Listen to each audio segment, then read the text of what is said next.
Police Director ang tampok natin sa pulis ko, inspirasyon ko. Kilalanin natin si Police Director Federico P. Castro Jr., ang Director ng DIPO Southern Luzon.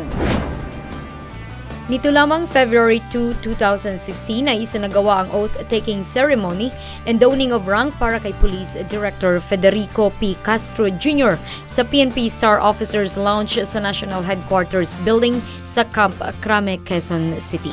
Ito ay sinaksihan ni mismong Chief PNP Police Director General Ricardo C. Marquez at ng mga piling kasama at kaibigan sa pambansang pulisya.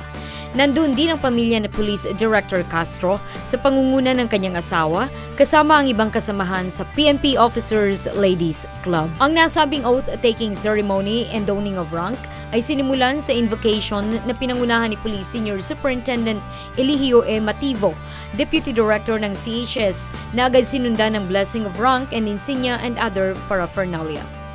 Sinundan ito ng reading of promotion orders na isinagawa ni Police Senior Superintendent Lyndon G. Cubos, Acting Executive Officer ng DPRM, at ng mismong oath-taking ceremony and downing of rank na pinangunahan ni Police Director General Ricardo Marquez na inasistihan ng iba pang matataas na opisyal ng Philippine National Police.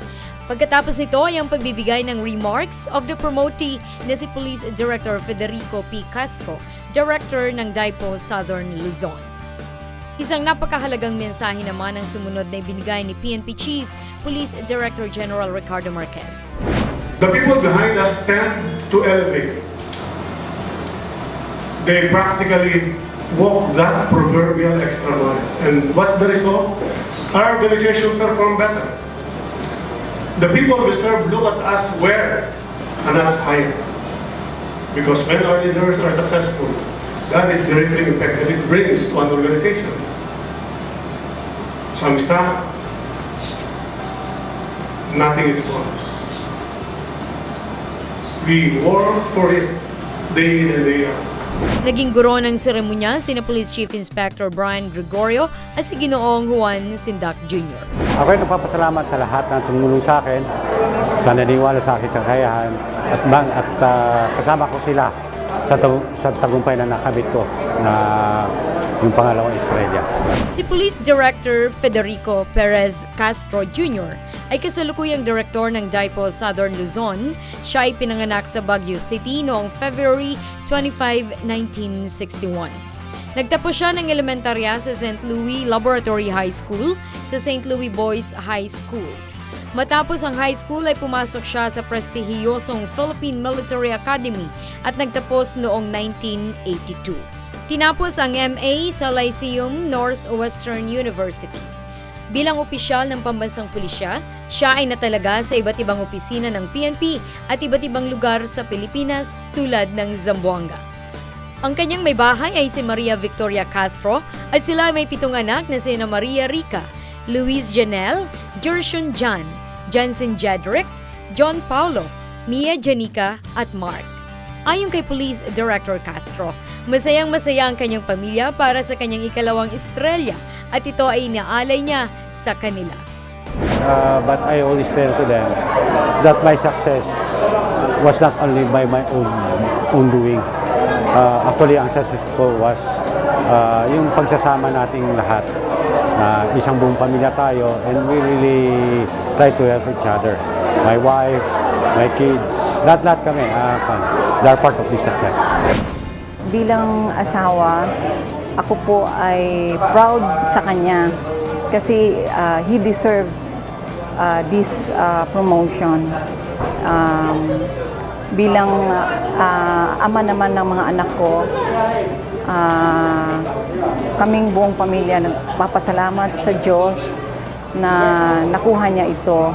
Isa sa mga naging highlights ng kanyang career ay nang siya ay maging task commander ng Task Group G1 sa Eastern Samar noong kasagsagan ng pamimigay at pamamahala ng relief and rescue operation dahil sa pananalanta ng Super Typhoon Yolanda sa Kabisayaan. Lingid ito sa kaalaman ng lahat, subalit ito ay may tuturing ni Police Director Castro na isa sa mga pangyayaring hindi niya malilimutan sa kanyang pagsiserbisyo publiko. Most of my career has been spent in Mindanao. almost practically talagang nakasagupa yung mga kalaban natin sa Mindanao. So doon talaga ako nagtagal. Ang pagpaplano at pagkakaroon ng future plans para sa pinangungunahang opisina ay napakahalaga upang maging maayos ang magiging sistema sa isang opisina gaya ng DIPO Southern Luzon. For DIPO Southern Luzon, when I took over in November, there were a lot of changes. Sabi ko, first of all, yung opisina namin medyo nagbago. Kasi sabi ko, I want people who will work in a good environment. Yung makikita mo na talagang na-encourage ka magtrabaho dahil malinis, maganda yung kapaligiran mo. Then secondly, we've been very active in coordinating with our counterparts from the AFP. And actually, only last week with our area JPSCC and there I was given them honors. At inumpisan ko po yung magandang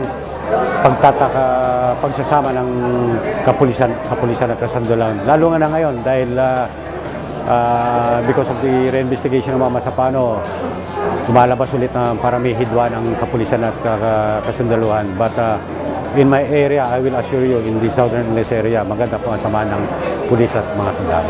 Sumasaludo ang pulis at your service sa galing, husay at tatag ni Police Director Federico P. Castro Jr.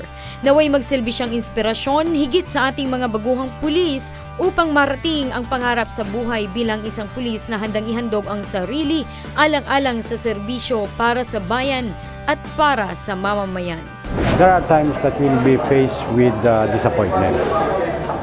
Tagang halos gusto mo na mag-retiro o mag-resign sa serbisyo.